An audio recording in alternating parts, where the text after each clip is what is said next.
गुरखा सैनिक तो अग्निवीर के चलते 4 साल को वो नकार रहे हैं और वो अब उससे भी बुरा क्या हो रहा है कि चीन की सेना में भर्ती होने जा रहे हैं। तो वही सैनिक जो हमारे शक्ति थी, जिनके बारे में ये कहा जाता है कि अगर कोई कहे कि मुझे मरने से डर नहीं लगता तो वो या तो झूठ बोल रहा है या वो गुरखा है। आज वही गुरखा चीन की तरफ से हमसे लड़ेंगे।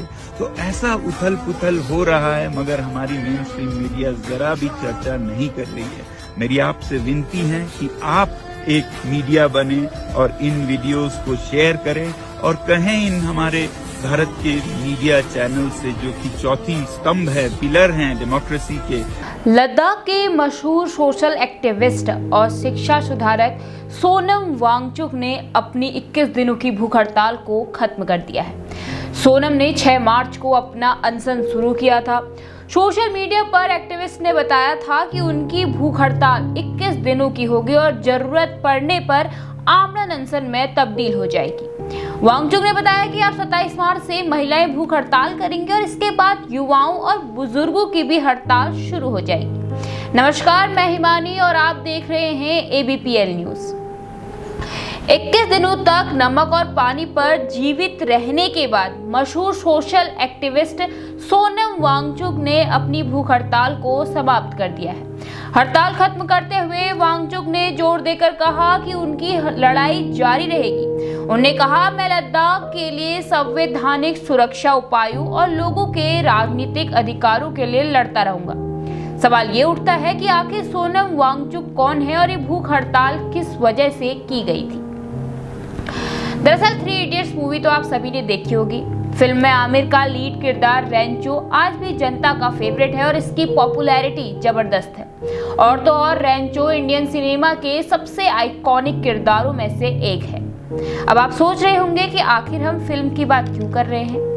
दरअसल ये किरदार रियल लाइफ इंजीनियर, इनोवेटर और शिक्षा में बदलावों के लिए काम कर रहे सोनम वांगचुक पर ही बेस्ड है, जो कि लद्दाख को राज्य का दर्जा दिए जाने और उसे संविधान की 6ठी अनुसूची में शामिल करने की मांग को लेकर अनशन पर थे।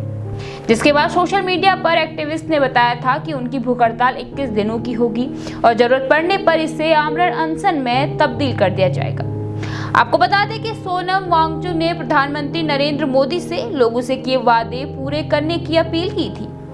सोशल मीडिया मंच X पर पोस्ट किए एक वीडियो में वो बहुत कमजोर दिख रहे थे। उन्होंने लद्दाख के लोगों से राष्ट्र हित में इस बार बहुत सावधानी पूर्वक अपने मताधिकार का इस्तेमाल करने का आह्वान किया था।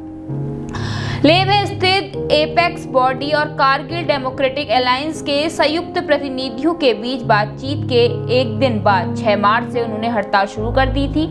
जाने माने शिक्षा सुधारक वांगचुक 0 से नीचे के तापमान पर जलवायु अनशन करते रहे। मालूम हो कि ये दोनों संगठन लद्दाख को राज्य का दर्जा देने और उसे 6ठी अनुसूची में शामिल करने की मांग को लेकर आंदोलन का संयुक्त रूप से नेतृत्व भी कर रहे हैं। वांगचुक ने बताया कि उनके हड़ताल के दौरान देश भर से उन्हें समर्थन मिला। कम से कम 50 शहरों में फ्रेंड्स ऑफ लद्दाख कार्यक्रम का आयोजन किया गया। हड़ताल से कुछ हासिल होने के सवाल पर वांगचुक ने कहा कि हड़ताल के बाद से कम मीडिया में हिमालय को लेकर चर्चा होने लगी है। लोग इस पर बात करने लगे हैं। वे स्थानीय लोगों की परेशानी पर चर्चा कर रहे हैं, जो कि एक अचीवमेंट ही है। आगे सोनम वांगचुक ने बताया कि 3 हफ्ते तक कैसे लोग उनके समर्थन में खुले आसमान के नीचे सो रहे थे।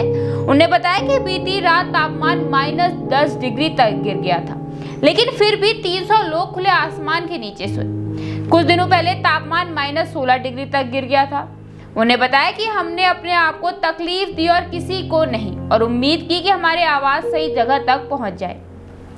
साथ ही 21 दिनों की भूख हड़ताल खत्म करने के बाद सोनम वांगचुक ने बताया कि 27 मार्च से महिलाओं का एक समूह 10 दिनों का भूख हड़ताल करने जा रहा है। उन्होंने बताया कि मैं अपनी हड़ताल आगे बढ़ाना चाहता था, लेकिन महिलाओं ने कहा कि अब वे इसे आगे बढ़ाएंगे। इसके बाद युवाओं बुजुर्गों की भी हड़ताल शुरू होगी और आगे खुद भी फिर से वो हड़ताल कर सकते हैं।